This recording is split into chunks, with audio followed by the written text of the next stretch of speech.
Hey everyone, welcome back to the Layback Podcast. Joining us today is pitching coordinator for Driveline Baseball, Matt Kress. Matt and I got connected semi recently and then just had ongoing conversations probably since the turn of the year going into 2025.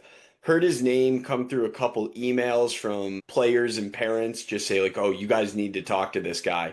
And it was kind of funny that on the backside or on the other side of those emails I was receiving, we were starting our relationship, Matt, just through what we do with Dylan Newcomer initially, and then what we're getting into going forward with you guys as a whole with Driveline. So I'm really looking forward to this conversation today. And I know I didn't really talk much about you other than your title. So I'd love if you could pick up the pieces here and share a little bit more about yourself. Yeah, no worries. First off, appreciate you taking the time and allowing me to come and talk because our first conversation took like 2 hours of my day out, and it was really really good. We touched on a lot of topics even outside of the Flex Pro and how we wanted to use it. So that was fantastic. But yeah, so I'm originally from the Philadelphia area. Played Division I college baseball. Was effectively told that I wasn't good enough as I walked on, which was true. I was not good enough, and then transferred to a Division II college in the Philadelphia area and got to play there for 4 years, 5 years. And so as I was kind of finishing up my career as just a low 80s, mid 80s Division II pitcher, I think the thing that kind of bit me was the passion for just kind of knowing why. I was always told by my parents and specifically my mother that I was the kid that would always be asking why are we doing this? Where are we going? And that curious mind kind of turned into me wanting to know more about coaching.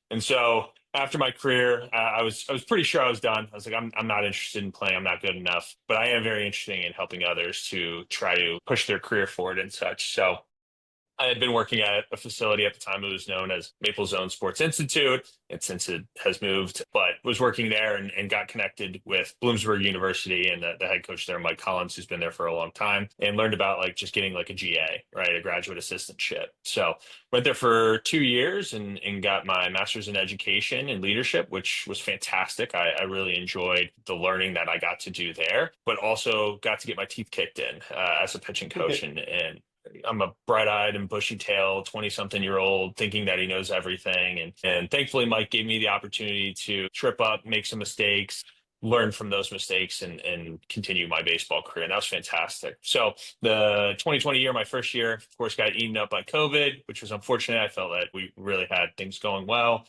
And then thankfully in 2021, we got the opportunity to go out there and play, which was great. And as I talked about, like the first couple of weeks, months, honestly, just like continually getting my teeth kicked in was fun. I was losing inches on my hairline every week as we went out there, and I think what it really forced me to do was just continually be like a growth mindset, continue learner, and try to figure out a way to right the ship. All credit to the guys there at Bloomsburg, but they were able to right the ship, and we made a really like magical and historical run, and ended up winning the conference, getting to play in regional. And at the end of that, I was really excited. I thought, hey, look, like I'm a proven winner. We won. The guys did all of that. I can't wait to see what the market has for me. And I figured out that college baseball is a lot tougher than that. And so I was looking for a job, trying to figure that out. And I had seen something open up for Driveline, and I'd been really passionate about what they were doing, throwing plyos, et cetera, when I was an athlete and even coaching. So thankfully, I had some like data-driven examples of like me trying to implement some higher level thinking into like my coaching at Bloomsburg on a budget, and it really worked out, and it got me an internship out in Seattle, Washington. And so I was there up until this past October when we opened up our Tampa facility down here, and then me and my wife made the move over to Tampa, and we've been here for 6, 7 months since. And I think that like the thing that has always brought me to Driveline and the thing that I've learned really quickly is this is a room where you will not be the smartest person in the room. And I freaking love that. I've thought about the amount of times where I was dipping and ducking math classes in college. And now I'm sitting here and I actually just had a conversation with one of our guys in R&D about AI and instituting AI into like an idea that I had. And I was like, wow, this is crazy how quickly like this space can really like change the way you think about the world, the game, and just some of the things that start to ignite some passion. So I would say that that's a little bit about my short career in baseball thus far. I think that is a beautiful journey, and we're going to start with possibly something hard hitting. How come all the best minds in baseball all are from D2s? Well, it's gritty, right? I mean, I talk about this. Oh man, I've written about this too. But like getting to cut my teeth at that level was so much fun. Like when you look at the PSAC, there is such great baseball coming out of there. I mean, there's fantastic universities who put together perennial winners, and getting to go up against those big boys and at times get to take them down was a lot of fun and kind of made me feel a little bit like the Tampa Bay Rays or something like Moneyball. It gave me a Moneyball idea of like, hey, we don't have the resources they do, but guess what? We're still going to kick them in the teeth. That really fired me up, and it allowed me to even grow the staff. I had two students who ended up like really jumping behind that Moneyball principle and like instituting a lot of really cool different ideas of like pitch tracking, how we could do pitch tracking without like TrackMan or Rapsodo in game effectively. And it taught me a lot of good lessons on that. So I think that's my answer. It's like, why are so many good D2 minds? And I'd even argue that the PSAC baseball minds, why are there so many good PSAC pitching coaches that kind of come out of it and roll through, like Josh Epstein, who's been on the podcast, so on and so forth. It's like, you go in there, the ball is going to fly, you're going to get your teeth kicked in, you're going to figure out real quick how to problem solve. And that is kind of what it is. I do feel really similarly, and of course it does go beyond just D2, just being a fellow D2 guy myself and seeing fellow teammates from Eckerd College move on and now having big data jobs in baseball, front office jobs, coaching, doing different things. And I look back on our experience, and if we got a Subway sandwich going to an away game, it was a major win. Like Yep. that was big tech for us. Like Subway being there. It wasn't, Yeah. I mean, shoot, I don't even know if we had an operating radar gun for 2 of the 4 years I was playing baseball. And then when I was coaching there, like the fact that we actually had a radar gun, like, wow, big deal. The people that have come out of these smaller situations, I feel like have either figured out ways to be creative and get things done and winning with that at your disposal as opposed to winning with what some SEC schools or ACC schools have. It's a completely different experience. And I'm sure even when you look at your workmates at Driveline, I would guess the majority of the guys there have kind of gone similar paths, either smaller schools or taken the off the beaten path approach to get to where they are now. Yeah, I mean, we're always in the hiring process, and that's been a passion for me. I always say that I probably would be in HR if I wasn't in pitching, which I'm glad that I'm in pitching, but then it ends up giving me some opportunity to hire. And like when it comes to like hiring people, it's really interesting what like will pop up, like just the go get it attitude that I'm going to figure out no matter what. And that's something that always just kind of like pops up is I'm interviewing somebody and it's just like they have this I'm going to go get it attitude, and I'm just going to get the job done at by any means possible. And that really does kind of come forward. And you kind of see that at Driveline. Like a lot of people, not just the pitching or the hitting coaches, but the people in R&D, heck, even our founder, are just like, I'm going to figure this out. Like, how about I see it all the time in our Slack channels. I'm going to figure it out. I'm going to find any way to figure it out. I'm going to put as many hours as possible to get the job done. And that's kind of an infectious piece of energy that then bites everyone. And then we're all in the same boat, kind of just trying to find a way to get the job done. And I've thought about this a lot, especially in the past like 6 months to a year, where I've been really blessed to have the opportunity to like just be in those circles and be able to work at Driveline around those people because that wasn't the type of worker that I was previously. Like I worked very hard, but then when you see people in R&D working all nighters or just trying to pull it together to make it happen, to make sure our athletes are getting like the best product that they can, it's an infectious energy that as an intern, you quickly are like, okay, well, I got to figure it out really quick. And so, yeah, to bring it all back together, that internship at Driveline, like it really shows you how much you're going to love baseball, but it also like develops you as a worker, as a problem solver to actually see if you have like a growth mindset. Those sort of things like really go forward and probably make you a really good candidate here. Well, adding now the players that you train into the mix, is that same mindset evident in them? Like if a player's training at Driveline, do you think that is one of the like differentiators of why they seek you guys out? Or do you think that is now just common culture across higher levels of baseball where players want to commit to figuring things out? And part of part of what has even inspired me to go down this path of conversation is I saw something that Kyle Bodie said even just the other day, just before this recording. People say they want to learn. They don't want to learn. They just want to know. And Yeah. I do agree with that. I do think that's really powerful. I mean, I think about our experiences with Flex Pro Grip. There's a reason we're however many years into this now because we actually wanted to learn and make a difference. Like it would have been great if somebody could have told us the answer, but we wouldn't have Flex Pro Grip if we didn't want to learn. So yeah, I'm curious if what your opinion is seeing it, whether it's from the guys you train or just in higher levels of baseball in general.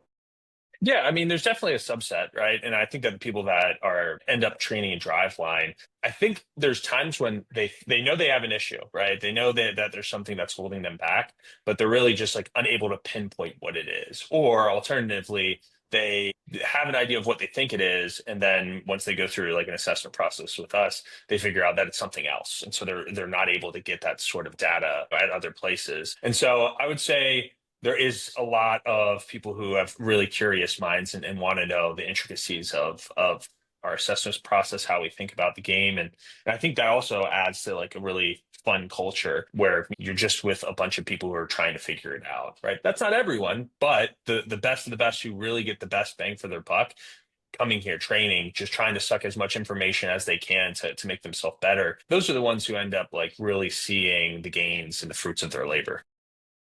I think that's well stated. Learning doesn't guarantee that you are going to be the best to ever do it.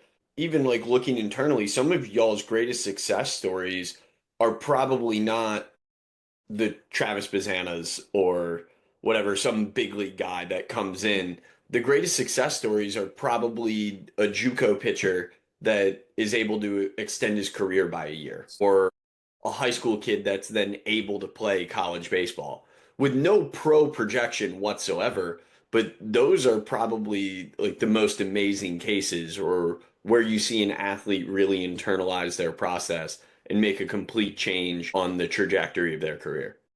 Yeah, I mean, like, look, are we super excited about the major leaguers that we work with and their success? Of course, everyone would be, right? It's very easy to get in that boat.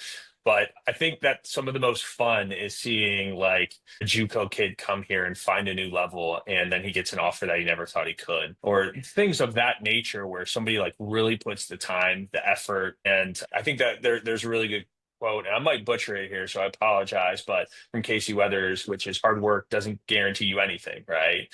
It just guarantees you honesty. And that's very much what we believe in, which is like, you can come here, you can put in the work, you can show up every day, but we're not guaranteeing you that you're going to add 6 miles per hour, anything like that. I don't live in a world of guarantees, right? It happens a lot in the athlete meeting. They're like, okay, if I fix what you say, X, Y, and Z, how hard do you think I'm going to throw? I'm like, I'm not in the business of telling you how hard you're going to throw. I'm in the business of telling you that I know that these things correlate really well to ball velocity, and you need to throw harder if you want to actually see your dreams come true. And it's not going to be easy. It's not going to come tomorrow. And I think I've talked about this with one of my coworkers here in Tampa, which is just like everyone's looking for the magic velo beans or the magic velo stuff. Like they just want the one thing that they can change. Heck, it happens with me all the time in my golf game. I freaking stink.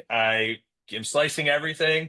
I've got no idea. But honestly, if I actually really like take this analogy and what I'm talking about here, and I look at my golf game, I've been playing for maybe a couple of months. I really don't know what I'm doing in the grand scheme of things. And I just want instant gratification so I can understand how people similarly might be in that situation as well. And so I think that that's something that shocks people is we give you a very clear path of, hey, this is how people who throw hard do that, right?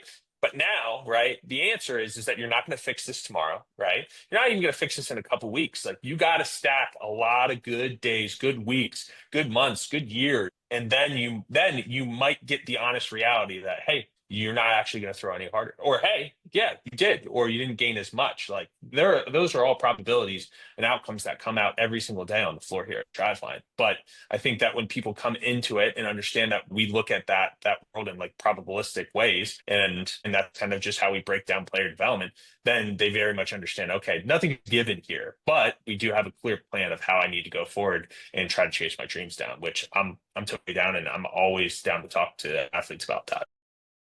So diving into that a little bit, we have so many things at our disposal as an industry, and then especially you guys in-house, whether it's biomech assessments, whether it's TrackMan, Edger, so many different data points that you can look into. I'd love if you could explain an individual athlete's process and how you utilize those technologies around it. Because I also assume it's not the exact same for every single guy. Yeah, yeah, absolutely. So I would say that we always have an assessment process, and we've always been based in the test retest model, which is, pretty simple. Hey, we're going to test you, and we're going to test you on the KPIs that we think matter, like your strength, your power, your body weight, how hard you throw. And so when an athlete comes into Driveline, what they do is they're going to go through an assessment, right? We're going to get you warmed up, we're going to put you in a good scenario, and then we're going to put you through a litany of tests that let us know what's going on. And so one of those is, of course, throwing a bullpen, right? We're able to get a certain 8 to 10 amount of fastballs and turn around a biomechanical assessment and try to just pick you apart and see what that looks like on that side. Then we're able to put you through some different things. I mean, that's been some of my biggest passions of adding the Flex Pro is like, can I actually like open up your elbow, for lack of a better term, and see what's going on in there and have a better idea of if this is actually like a rate limiter. And then we're doing some other tests, some range of motion, and then we're able to really get you off the force plates and see your ability as an athlete in the weight room. Right? I don't do this justice. Our HP team does a fantastic job, but the way I always think about it is we think about power, we think about strength, and then in some regard, we also are thinking about like athleticism. And so what we can do on that side is we're able to go through those tests off the force plates and figure out how many cylinders are there in the engine, right? You got to have a pretty big engine to throw hard, especially when you look at our data set of people who throw really hard. Like there's some pretty goddamn big engines over there. Like those are some big people who can do it. I think sometimes people always hit me with well, here's the one outlier in the major leagues who throws hard and doesn't fit what you're telling me. It's like, yes, right. But like you got to look at the distribution here, right? You're talking about the 100th percentile of the one guy who's like 185 pounds who throws really hard. But that is one guy. There isn't a lot of guys who do that. A majority of them are a lot more strong and have a lot more body weight than that one athlete that you're talking about is. And then the other half is, right, we want to see power. How fast can we go like 0 to 60? You got to be able to move fast if you want to throw hard. And so then we're able to take all of that information and sit down in a meeting and give you an idea of, hey, I could just rip open your chest and tell you everything as a baseball player and where the low hanging fruits are and what are the things that you do really, really well. And I even think about my career in some regard and how I never came to Driveline. I thought I was doing Driveline. I think a lot of people think they're doing Driveline, right? And that's fine. That's the beauty of the social media age that we're in is that you can kind of copy some of the things that we're doing. But that athlete meeting, oh my God, that's what you're really trying to get the bang for your buck. There are just so many times where it's like, oh, I never knew that I had an issue of like creating power, right? And so, yeah, no, I wouldn't have either when I was a player. I didn't have that sort of technology. I didn't even know how hard I was throwing. It was just like, hey, I should be in the box and I should just try to get people out. That's about it. Those are really only the KPIs that I have. But here we're able to do that. And then the last thing that I'll say is I really pride myself and I really pride my trainers in the ability to make it digestible. You want somebody to be able to give you the 100th percentile of like, let's talk about your shoulder abduction, your scapular. We can get all in the weeds on that side, right? But in some regard, we got to meet the athlete where we are. And that's something that I learned during my time in my master's program, which is meet the athlete, or in their case, meet the student where they are. If you don't want to hear about that sort of thing, that's fine. I can get what you need. And I always call it like the 3 big takeaway strategy of, hey, here are the 3 things that we need to work on between now and 6 weeks from now when you retest and that we need to improve. And if we do, my best bang for my buck is you're going to be better and you're going to be throwing harder and we're going to be in a better spot.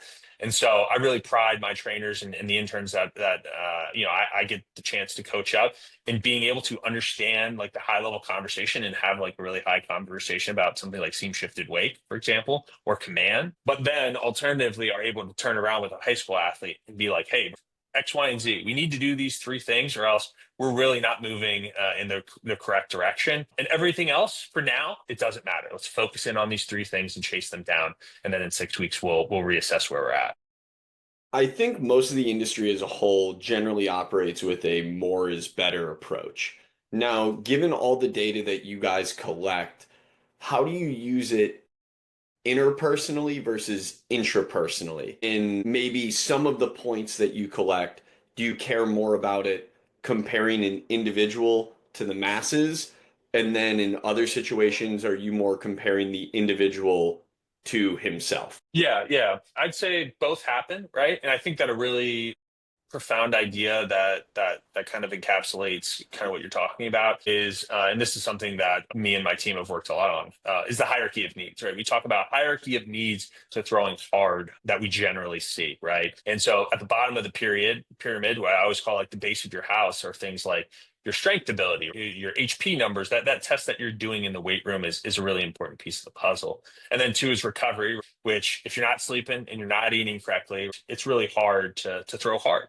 And then the third one, which is kind of where I get into learning more about Flex Pro and even like some of the more intricate pieces of being like a coach at Driveline, is just like workload management.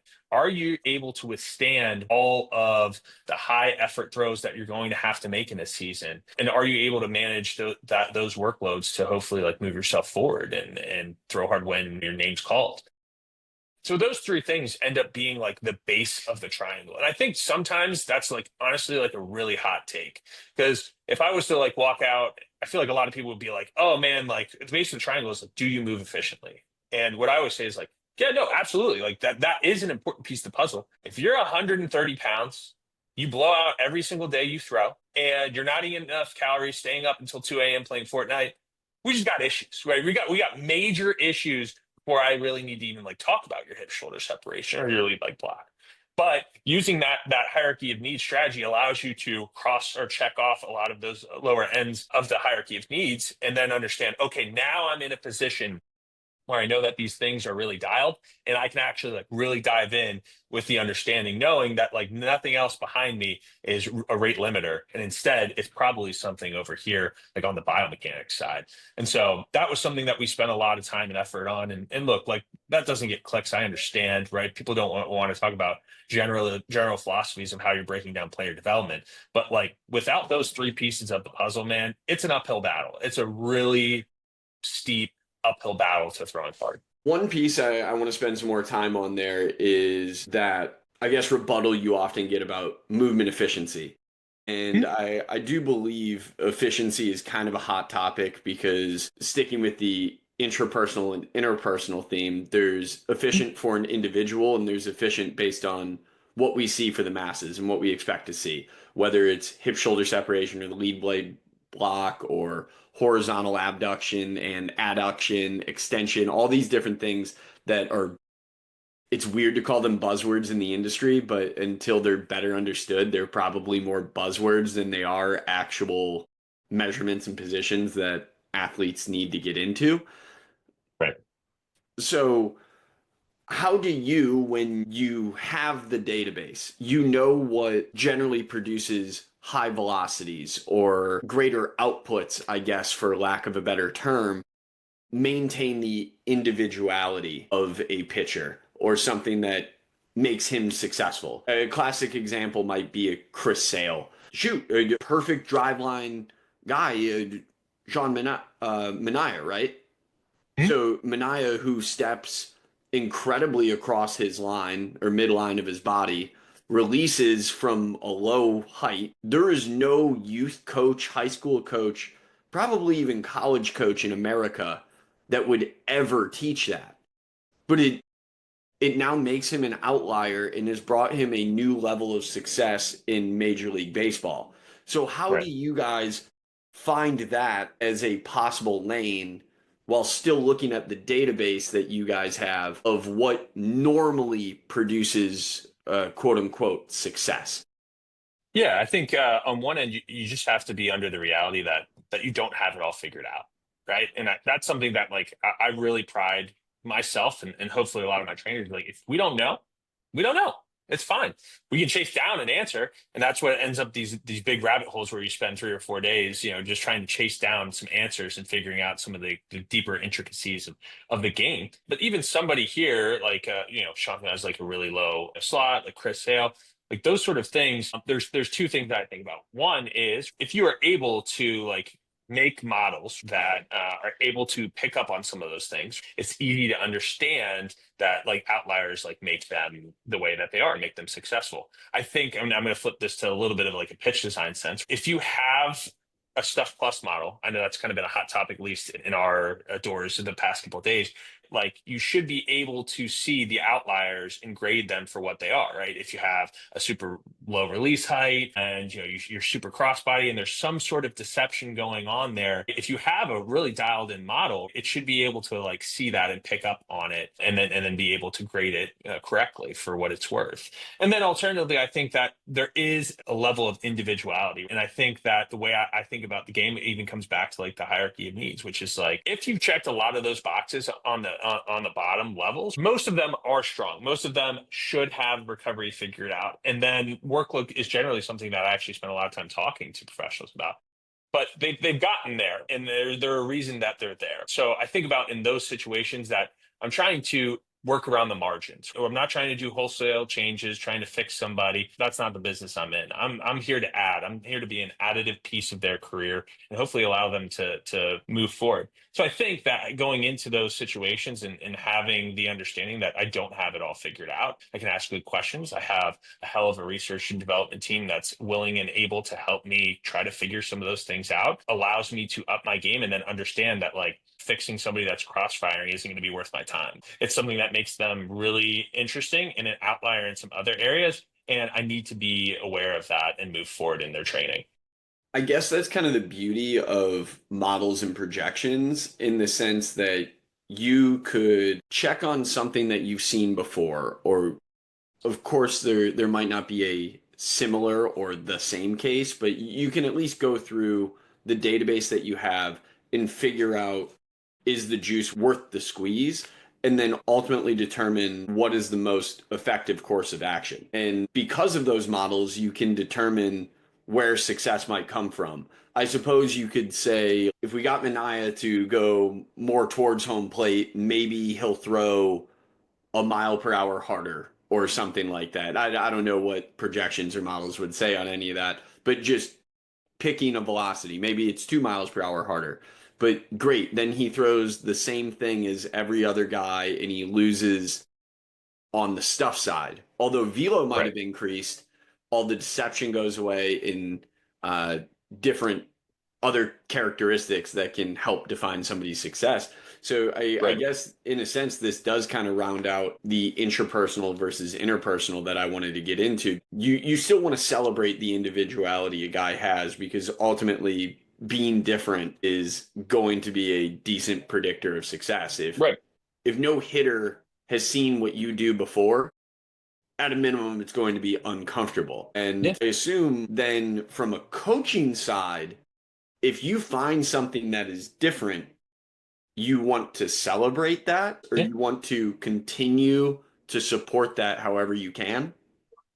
Yeah, I mean, former guest on the podcast here, like Josh Hedges is a great example of that, right? The slot's so low that like there's a different set of rules that apply to the way that like he moves. I remember, I think it might have actually been when Josh like first showed up at Drive. It might have been, but at least when I was there, I remember him throwing, and I was wow, this is fascinating, right? He throws from a really low slot. I was an intern at the time. It's very apparent that Josh is like wicked smart and has a lot of really good feel. I mean, heck, that's why he currently works with us as well. And then looking through his report, I was not his trainer, but looking through his report, I was like, holy moly, like his lead leg block stinks. It is absolutely terrible. And then what's really funny is, and I hope I'm not outing Josh on that. I think Josh knows that. But what you learn from that when you look at other guys in our data set that have that low of a slot is that low slot pitchers generally have a harder time getting their hips open, and more open hips at foot strike generally allow you to block or lead leg block a little bit better. And so for Josh to create those angles that he is really low slot and even at times maybe crossfire just a hair, he has to get those, and he gives up some of those things that lead down the chain to, well, the lead leg block it isn't as good by our models as others. So you got to understand that piece and understand, oh, okay, well, that's what makes Josh Josh. I'm not going to fix his lead leg block tomorrow. And maybe there's some other areas that you should really focus more on and get some more bang for your buck. Since you brought up the lead leg block in, I guess, back in your intern days, being like, holy crap, this sucks. Imagine how much better you could be if you did lead leg block. But then you go through other sidearm pitchers or other low release heights and see that, no, that's a commonality. I'd love to stick to that theme of research and discovery. Maybe what are things that you have learned in the process or you had preconceived notions of that you've just been completely proven wrong on? Oh my God. I think about this all the time. If I were to think back to Matt Kress when I was coaching at Bloomsburg, oh, the things I would have done or would have changed or would have, just in general done. There's so many. I think that when I came to Driveline, I really enjoyed pitch design. I think like one of the things in my resume or in my cover letter was like, I want to watch people throw on TrackMan. Like I've never interacted with it. I want it. I wanted the Edgertronic. I want to do all of that. And like the funny thing is got the ability to do that. But some of my best knowledge, like on the pitch design side, was like self projects, which were just me turning around and deciding that I was going to write like Twitter threads. I had no following and not a great understanding, and just write like, hey, why, like, who has the best stuff on fastballs and change ups? Like, I would just write threads on them and then figure out like, hey, on average it seems like this model really likes like vertical separation for changeups. Like that seems to be a big one because I remember talking to one of my friends and being like, it seems like our model really doesn't love horizontal break. It doesn't seem like changeups and horizontal break matter as much as like vertical or velocity separation. And it was a friend outside of Driveline. They're like, what are you talking about? And I just remember so many times, even in my career, like before it, like trying to get people to have like all this horizontal break and not really caring about the vertical break. But like that in its own right of just like a self-starter project and me just trying to figure out how our model works and how a lot smarter people had thought about the game before me at Driveline and try to pick that apart allowed me to write a thread and show that I was continuing to learn.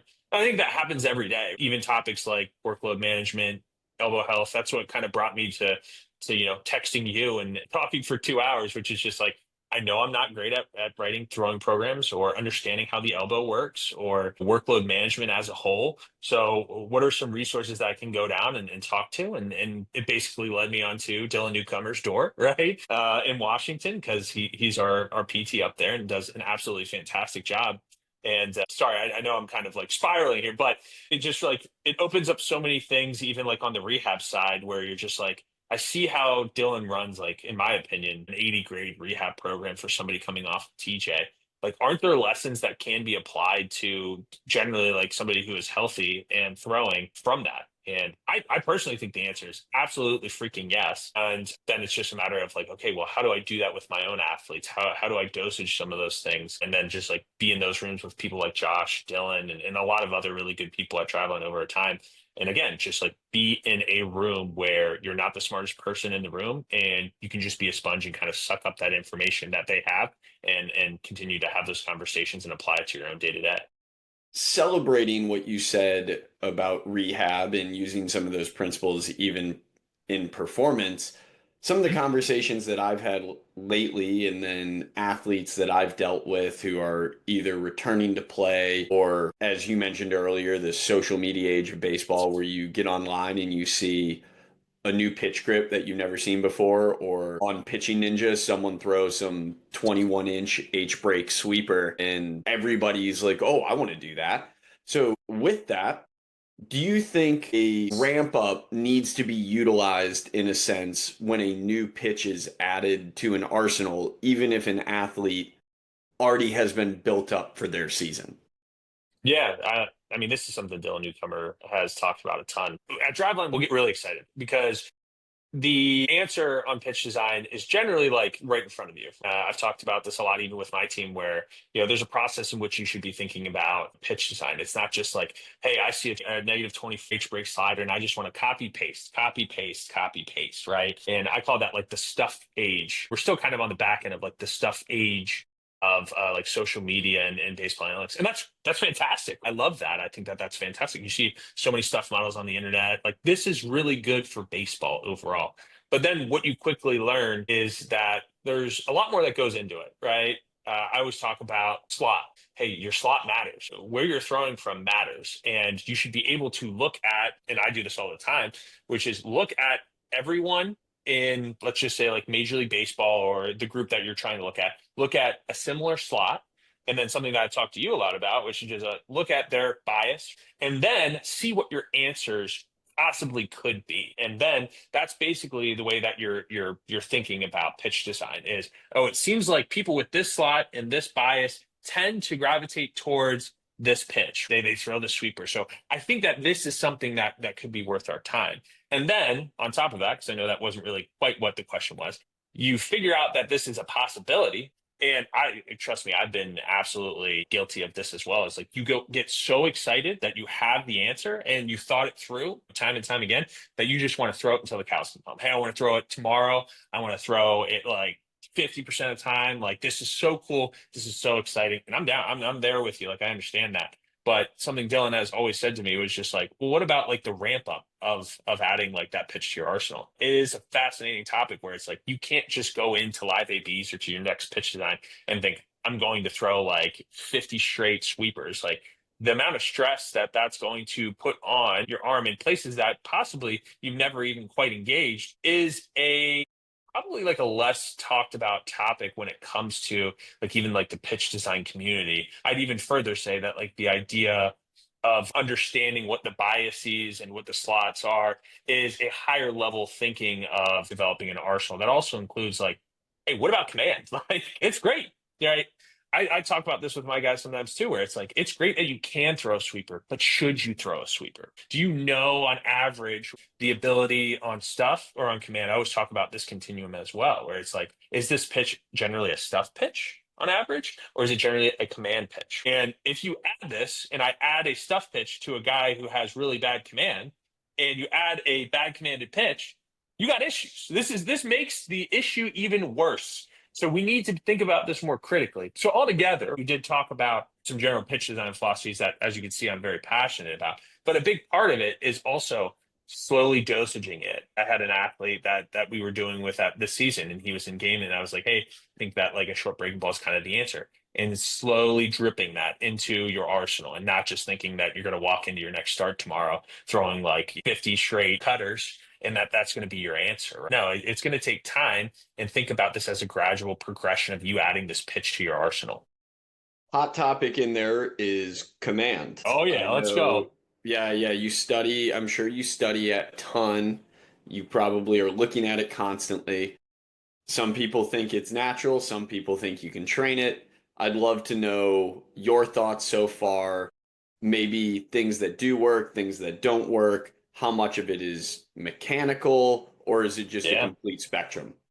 Yeah. Oh man. We could do a whole podcast and just on command in general. So there's a lot there. So let me first talk about like where Driveline's at. One of our big pushes in the past, honestly, since I've been here, but we've been continually iterating on it, has been intended zones, which for those who do not know what intended zones are, a company called Inside Edge does this for Major League Baseball, in which they're able to figure out where the target is or the predicted target. So that's generally where the catcher's flashing his glove, and then where the ball passes the plate, and look at the difference in between those two. And we call that miss distance, right? That makes sense. And so I think what ends up happening is like the first step of command is that people don't know how to quantify it correctly.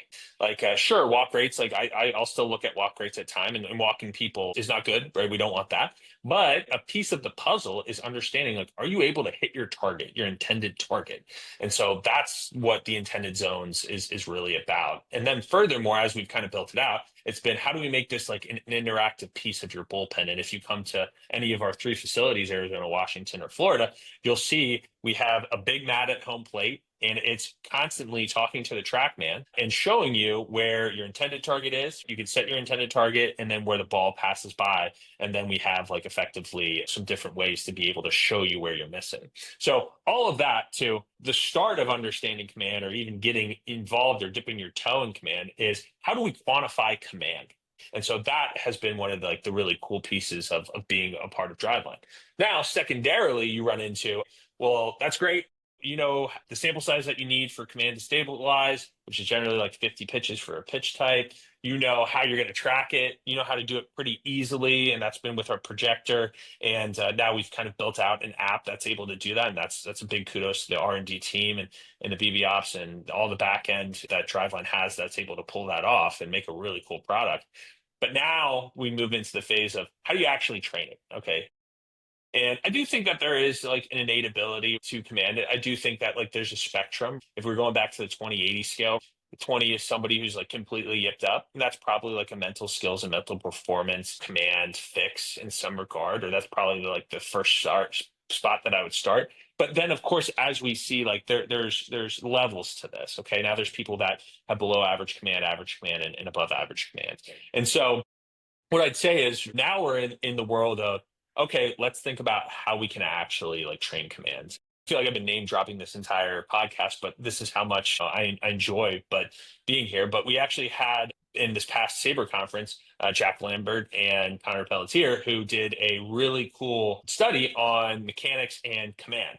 And I'm not going to quite butcher it for them because it's a very complex idea that we went into, but let's just say that a lot of the feedback, the TLDR, and very like, hey, I'm just going to bring it down to like me and a baseball player talking, is like the consistency of your release point really does matter, right? And that's really interesting because I feel like a lot of times when we talk about commands and mechanics, it's like, well, you need to be in these positions so that you can then command the ball, or hey, we need to be able to repeat X, Y, and Z, and we'll be there. And there's some validity to that, but hey, that's one piece of the puzzle. I do alternatively think that when you go really deep down the rabbit hole, and I was down this rabbit hole as we moved here to Florida, which is the constraints led approach, which is a big piece of the puzzle here at Driveline Baseball. You know, the idea of like putting you into drills that allow you to find either the mechanical feel or the positions you need to be in, and how that could apply to the command side. So the one that I really enjoy is actually somebody in the basketball side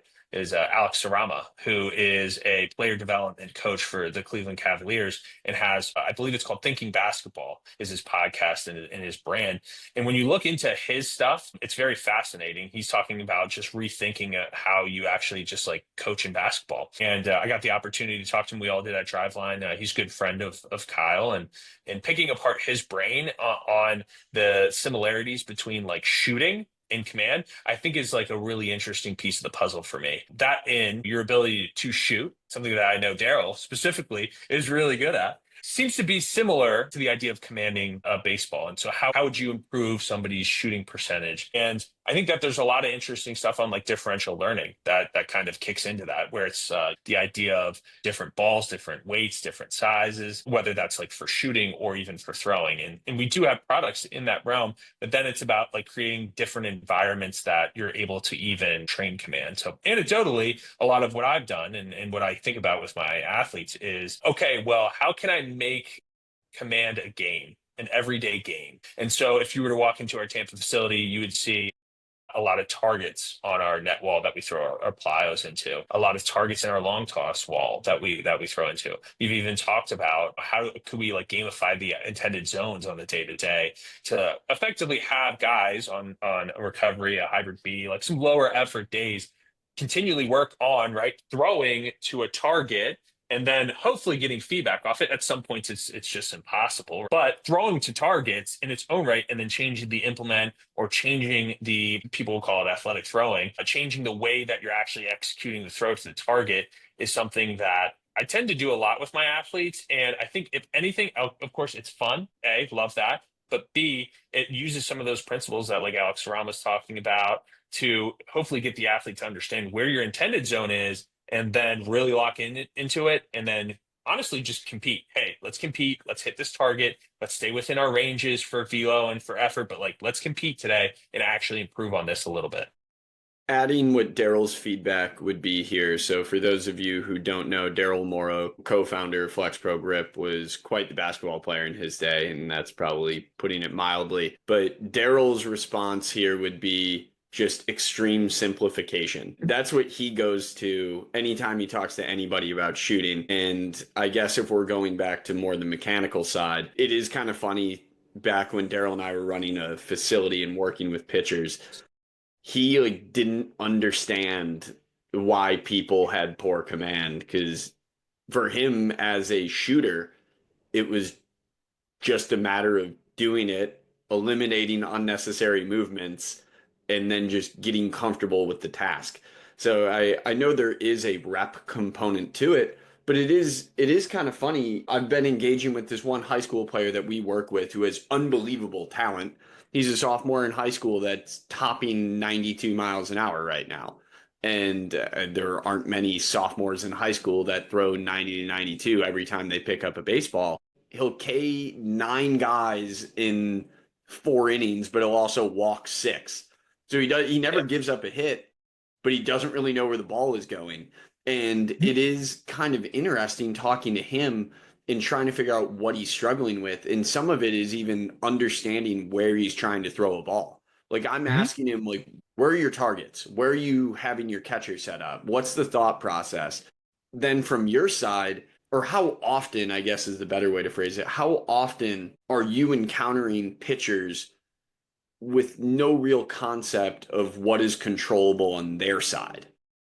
Yeah, no, I think that's a lot because I mean, you even think about the idea of intended zones, and I feel like it's starting to trickle in, and I hope that we're one of the ones that are starting to institute that here at Driveline Baseball. But the idea of like even targeting or like the middle strategy, which is something like really simple, it actually, honestly, it grinds my gears. It absolutely grinds my goddamn gears when I watch somebody in like live at bats or actually throw it, and I watch the catcher and he's like way off the plate.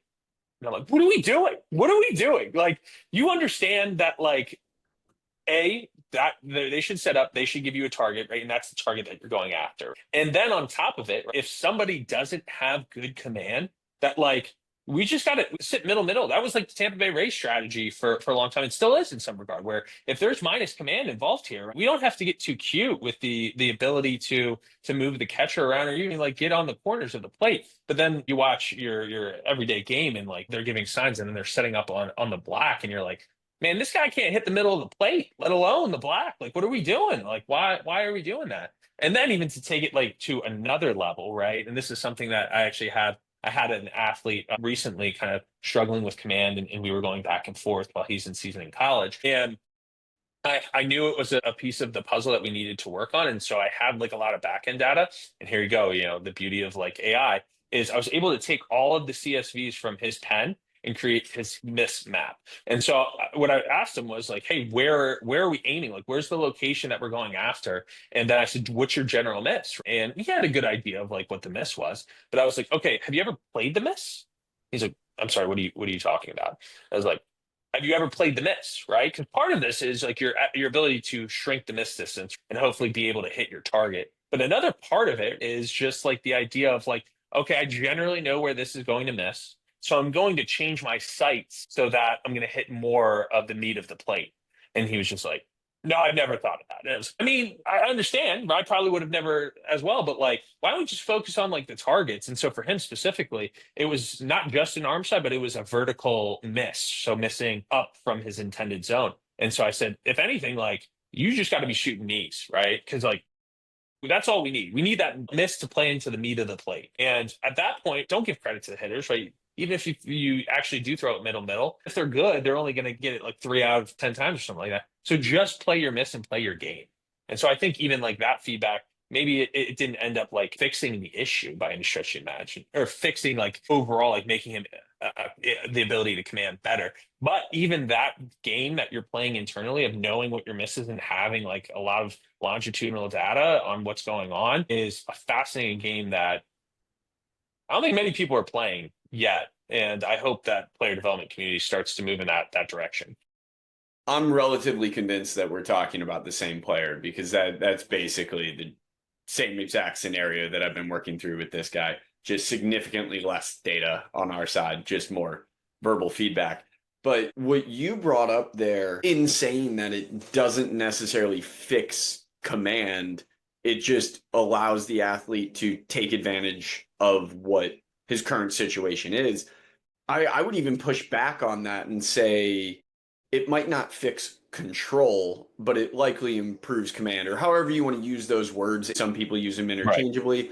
I tend to think they're different in the sense that command, I generally say, is your ability to, I guess, know what your stuff is going to do, versus control might be your ability to pinpoint or throw it Right. exactly where the catcher is set up. Giving the athlete the tools to understand what their miss is going to be gives them a better ability to handle an at-bat or handle an outing because they know how to set up or have a catcher set up to improve strike percentage and eventually get a better result.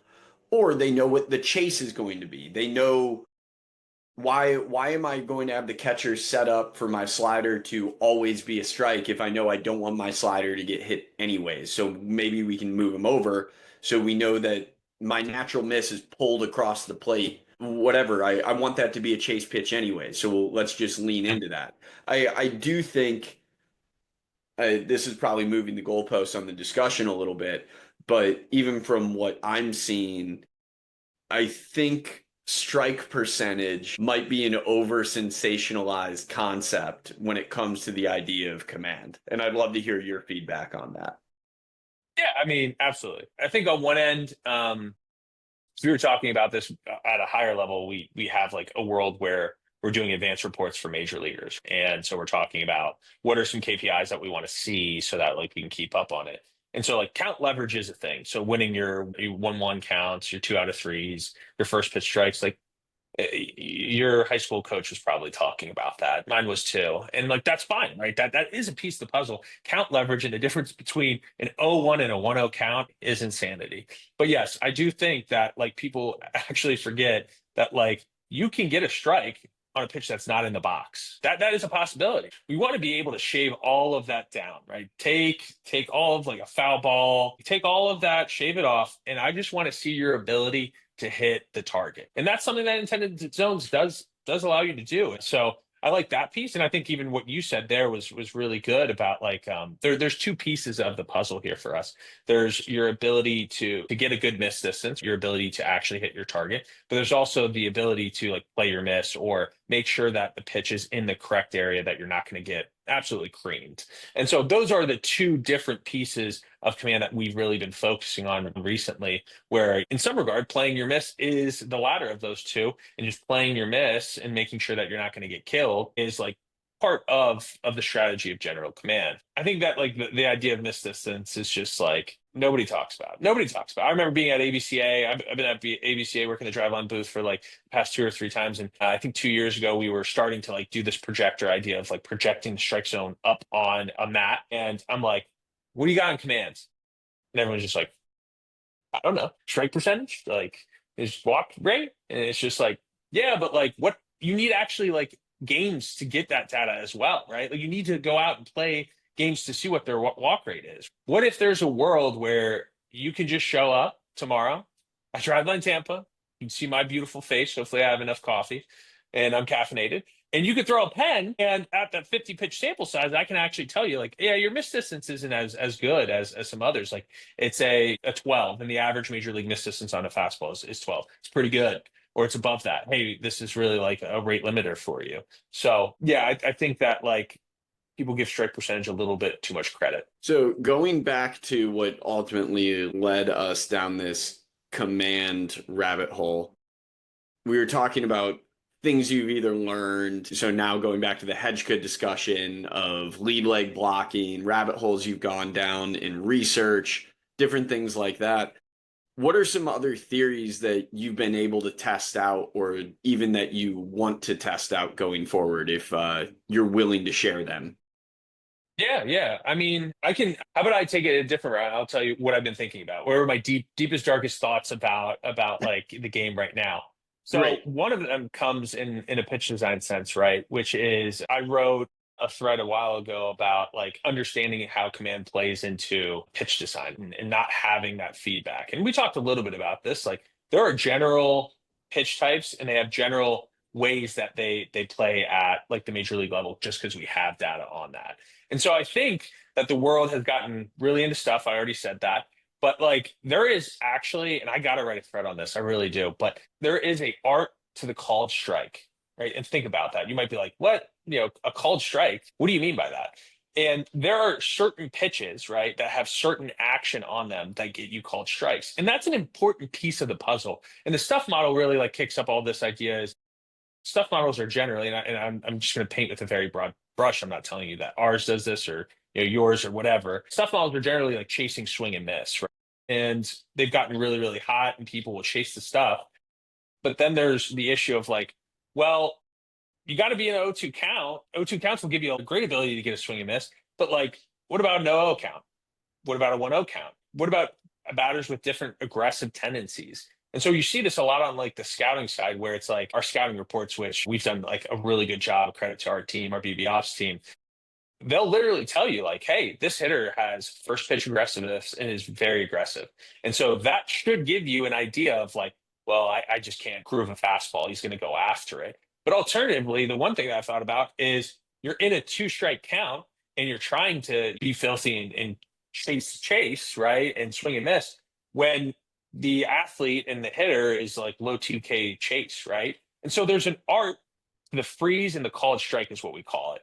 And so some of the guys who do it really well that I'll sit there and mindlessly start staring at, and my wife will be like, "Are you listening to me?" Like, no, I'm watching Charlie Morton throw backdoor sweepers and getting freeze Ks. That's so beautiful. Or throwing glove side for righties, like Aaron Nola does this all the time, glove side sinkers and running it off the hip of a lefty, or even glove side to a righty and getting the art of the called strike. Those are extremely valuable pieces of your arsenal that might not be seen in a stuff model, right? You might not get credited for that. When alternatively, there are very important pieces of the puzzle that, especially if you're a starting pitcher, you need to have so that when you figure out, hey, yeah, his 2K, chase tendency is like really, really low, then that's a freeze, right? We're chasing freezes left and right. Like I want to be able to plant one ball to strike glove side on a sinker and freeze him for a strikeout. So I'd say that is something that I've been thinking about a lot when it comes to scouting and how scouting kind of revolves around like the hitter's aggressiveness tendency.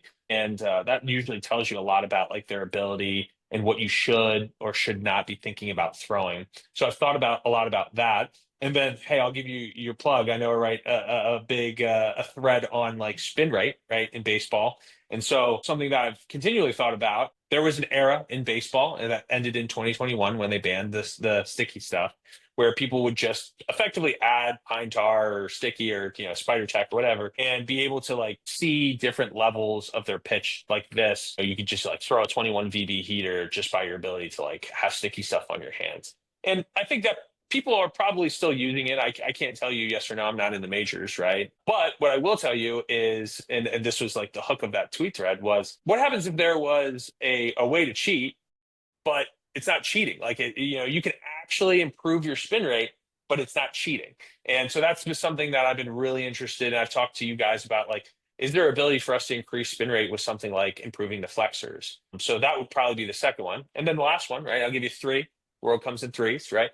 Is how to take workload management to like the next level. I know that a lot of people have heard about our pulse, right? The beautiful world of workload management, making your highs high and your lows low in intensity. But a lot of times, especially having the opportunity to be on the floor, is like you shouldn't need to have an 80 grade understanding of pulse to get benefit out of this. And at times, unfortunately, like I feel like that's how it's been. Now, what I will tell you is that we've spent a lot of time and effort on making it more granular and making it better for the athlete. But I think that there's even more room to go, right? And so the way I think about that is if you're coming to Driveline and you're throwing and it's a recovery day, we have a really good system that turns around and tells you the next day that you were going too hard, your arm speed was going too fast, your workload was too high. These KPIs were out of what we want. And so your projected RPE for what you did is X when Y was supposed to be it. But furthermore, you see teams like the Yankees, the Mets, and some really good pitching minds running out there and just like slapping a radar gun out and just being like, hey, there's a radar gun in catch play, and the athlete knows that these are your velo targets that you have to stay within. And so how can I create, I actually did this, I have a funny video of it, of being able to create something that allows me to pipe the radar gun into my computer. And then if somebody goes outside of their velo range, siren goes off. And it's just like, whoop, hey, you got to slow down. You got to slow down, son. And so that actually makes it super actionable for the athlete to turn around and understand, oh, okay, well, there's these ranges. If I go outside of them, there will be a set of accountability in there. And then I'm thinking about a world of like, can I institute pulse with that? How do we do that? Where it actually just makes workload management a lot more tangible day to day for the athlete, where at times I feel like if you don't have a good enough understanding of pulse, you can lose sight of that. So yeah, I gave you a lot there, but those are the three things that have been kind of bouncing in my mind when I'm trying to fall asleep. And I'm like, well, maybe I should talk to Claude for a little while and see if we can suss this Thanks. idea out a little bit more. I'll do my best to respond to all three of them, and hopefully I can do it succinctly enough to keep us moving. One, my favorite version of the freeze pitch is a poop loop curveball. I think Yep. those are completely underutilized and undervalued in most models. The ability to just drop something in there, especially early in counts, is incredibly valuable. And Mhm. likely the most iconic one ever. I don't remember the pitcher, so I feel terrible about that, but the Texas Rangers won the World Series on a high curveball take in the Mhm. zone. And everybody would say that's a terrible pitch. The see it high, let it fly, or you hang it, we bang it. High curveballs don't get swung at. They just don't. It's a great pitch, I think, and completely undervalued. So I'm all in on finding the value of the freeze or understanding where that fits. And it's a valuable piece to arsenal design. It isn't all about stuff, it's how individual pitches can make your arsenal as a whole better. And it doesn't have to be this outlier splinker or whatever fancy pitch gets thrown around these days. Second, thanks for the flowers on Flex Pro Grip. Yes, we think, and there's evidence to show that improving the rate of force development of your finger flexors can result in greater spin, and ultimately greater spin can result in greater movement. So we love that. We're going to continue to work on it, and we're really excited to have the research arm now and you guys being able to do that with some of the best athletes in the world. Then rounding it out to number three in talking about workload. So I'll respond to this one with a little bit of a hot take myself. I don't even know if the take is that hot, but where it is in how workload gets discussed, I think medium days are stupid for the most part.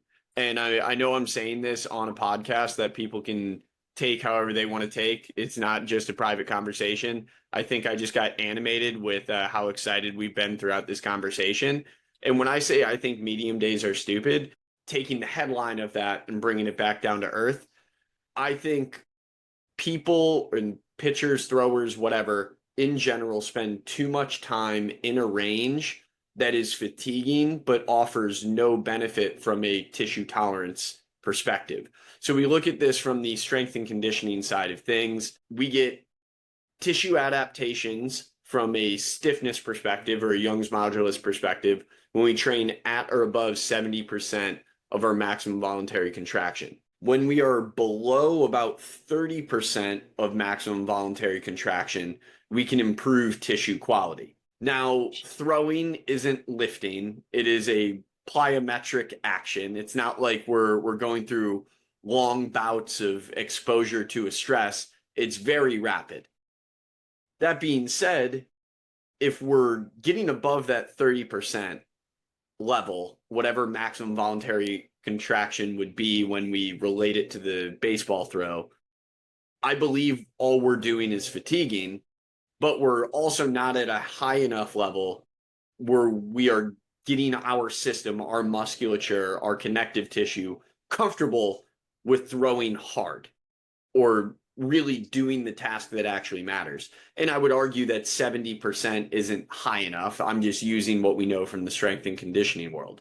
I would probably argue that number in the throwing world, or if you think about it with sprinting, which is probably more similar to throwing than actual lifting is, you need to eclipse likely 90% to have any positive impact on what you're doing from an output perspective. I don't think your cardio matters for your ability to throw.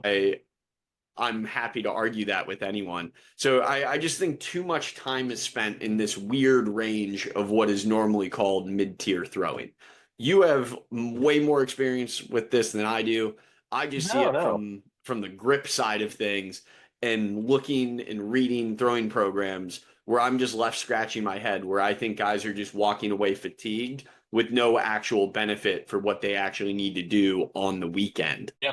No, I think the you have a really good point. I have thought a lot about this high low, just like what happens if all your throwing days were just high or just low. And there are times in a throwing program or a throwing year or a yearly training plan that is definitely possible. But the thing that really popped into my mind when you were talking was I talked a lot about us kind of doing this idea of smart reports and making Pulse like digestible for the athlete, which is what we're trying to do. Then being able to take all of the data for the first couple of months, looking at it and analyzing it. And I remember putting it through an AI agent and just being like, just give me some general trends of like what's going on here, blah, blah, blah.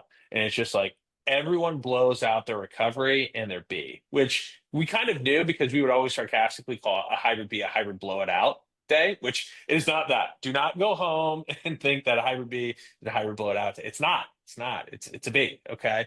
But like some of our lower intent days that we actually like give an athlete, they tend to blow out. And so if that's the case, then like how do you create guardrails that actually get athletes to buy in and do it? And so that's kind of even the idea of like the radar board that I was talking about there that shoots off a siren, which is just like, am I able to do this? Am I able to get guys to be a little bit more compliant on their throwing?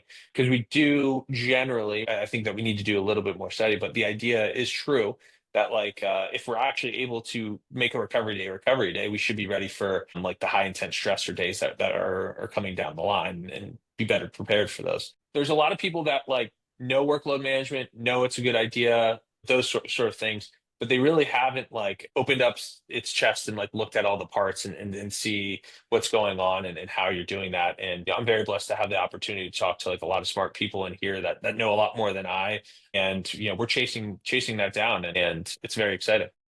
I agree fully. There's so much that I think is accepted now, which is awesome, but there's so many things that I think we aren't asking enough questions about. Like, where are we arriving at these workload values? Who's to say what the load of a 50% throw is? Where is that coming from? And some of this is a tease because it's stuff that we're working on and hopefully coming out with very soon that I hope open some very unique discussions and connections and things like that. But shifting back to you, I want to round out with one more topic here because I know we've covered a lot, but you have mentioned AI integrations a few times to the things that you do or different technologies. Don't know if you were prepared for this coming in. I certainly wasn't. So you just spurred this within me, and now I'm excited to talk about it. You are a part of big data in baseball with Driveline Baseball. There's no question about that. I know Kyle talks about it all the time if anybody follows him on Twitter or Instagram or anywhere else.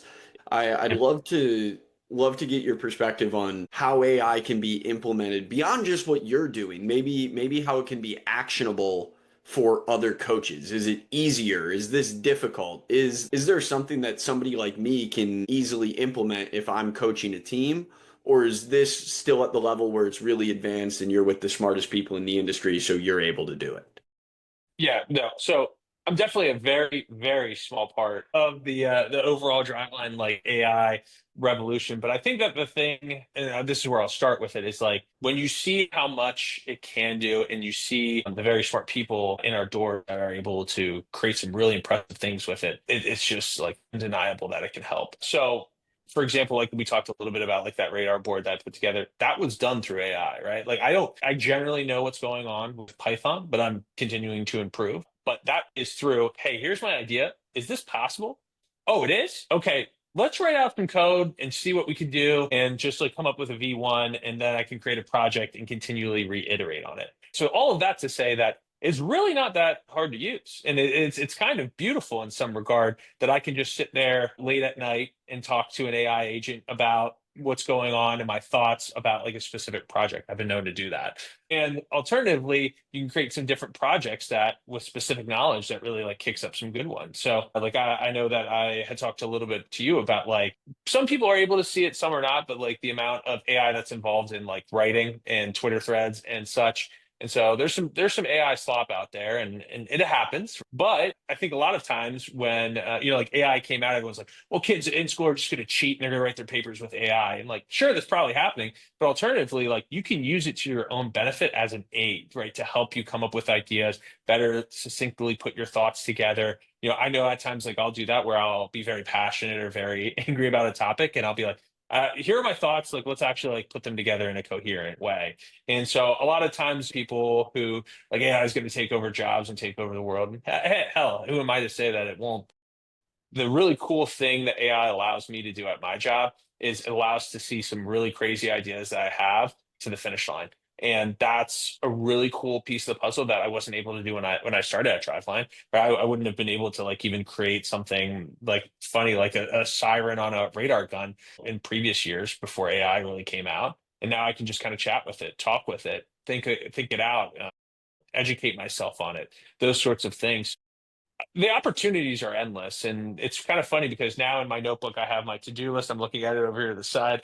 I have my to-do list, and I have my project list, and I have my content list. And so then on the project list, it's all about like using AI to help me move forward an idea or build something better. The cool thing here at Driveline is I can at least get that started, and then as it gets some wheels, I can really get some good help from the research and development team to put it over the edge. But it's just insane the amount of things that you can do. Sure, it takes being a little bit creative, but alternatively, like AI can really like allow you to find the next level of that idea and do things that you didn't even know you're able to, like code up an app or come up with like a really engaging thread about a topic, those sorts of things. So all of that wrapped up with the idea of just like it's an aid. It's not going to do the job for you, but it's an aid to get you and improve that idea just a little bit to, hopefully get it in front of more eyes or actually see an idea that you have in your head come to fruition. So yeah, I think people sleep on it. Especially as a sounding board. The least technologically savvy coach that exists or trainer could still use AI as a sounding board for their ideas. And it doesn't just have to be with coaching, it could be with fundraising, it could be with anything. Yeah. Getting a little off topic, AI probably gets the most use for me right now from putting the ingredients that I have in my fridge into ChatGPT and asking it, what should I cook? That's And good. it's great. It's awesome. It makes dinner significantly easier 3 nights a week. There's no question about that. But yeah, I find the whole AI concept very interesting. I like to think of myself as relatively creative, and I have not once thought AI takes the place of my creativity. I think it assists it in the Yep. ability to move forward. And that sounds very similar with you, like creating an air horn. How awesome would that be? I'm sure it's loved by every athlete. It's not like your computer did that on its own. You needed to actually do the work, and AI just helped you get there. So now, rounding things out once and for all, tell the audience something that we don't know about you that you love, you're interested in, anything like that. We know you're a coffee addict, so you can't use that one. And I'm going to steal another because you told me offline, just to force you to be a little more creative here, that you were a history major in undergrad. Screw This is you. tough. I took both of those. Yeah, that's tough. How funny is it? The toughest question is the one that I actually ask you to talk about yourself. Yeah, it really is because here's the little piece. Like I would always say, like when I was in school, like the fun fact about me was I was a baseball nerd. Can't do that. This is the baseball nerdy, podcast. So I'm already in the niche. So unfortunately, you kind of take my fastball away there. And so I'd say the one thing is I am a big basketball fan. Like I really enjoy basketball, and then we were talking about the similarities of shooting and command, and I think that there is a lot there. I've always thought of maybe like coaching like a kids team on the side. That would be fun, and using some of those advanced principles that I've kind of been thinking about. And then the last one is I think that I've really grown an itch for in the past couple of days, honestly, the idea of Raspberry Pi, right? The small computers and how they can actually aid us in moving forward. So I always watch a couple YouTube videos before I go to sleep. That's my nighttime routine. That they very much come back down to talking about things like AI related, like the YOLO, the CV, computer vision, Raspberry Pi, how I can connect all of those together. And again, that's kind of just a testament to just being in a room that like makes you think critically about ideas, and then all that matters is that like it comes out and that you do it. That infectious energy kind of hits you where you're just like, I didn't know how to code. Now I can. With AI, I can even do it a little bit better. And so yeah, I'd say that like I'm a I'm a nerd about other things as well. And thanks to guys like Kyle Bodie, unfortunately, I'm nerdy about things that they keep talking about as well, like AI and tech. So unfortunately, I don't know if those are super fun, but yeah, big Sixers fan, love basketball. It's been a bad year for the Sixers, so I want to talk about it. Hopefully, we get the first pick, and then like actually kind of a closet nerd about things that, honestly, if you would have talked to me in college, I would have been like, "There's no shot that Matt Kress, how many ever years from now is interested in this." That I've turned that stone. So those are probably the two things I can think of. Another one you could have dropped because there is video evidence of it. You throwing a gray Plyo 95 plus, which is Oh pretty yeah, sick. yeah, yeah. If you want I talked about velo being your velo stuff. You want the quick and easy way to throw hard, right? You can take my example here. That was the first time I threw in like 2 years. Yeah, 2 years. Just picked up a great pile and just boom, there it was. Now, I was a little bit heavier, than I was in college and all that kind of stuff. And I feel like I moved somewhat efficiently. Yeah, I had not thrown that before that. We were actually doing something for Pulse where we were talking about don't blow out your recovery days. And then I was just kind of screwing around. I was like, I don't know how hard I could throw this. And then just like popped a pretty good gray ball there. So that's a good video out there on the interwebs. Yeah, not recommended, we should say, to just pick up a No. ball for the first time in 2 years and throw it as hard as you can. You just did it in the name of science, and that's what made it. Yeah. Just for the vibes. Good vibes, a good laugh. Don't do that at home. Right. Perfect. Well, Matt, thank you so much for your time today. This was awesome. We covered a ton of topics, and now I'm going to be scratching my head of different ways I can implement some of the things we discussed and probably trying to do some additional research. Hopefully, the audience feels similarly. Again, it was a pleasure. And to everyone out there, thanks for laying back with us.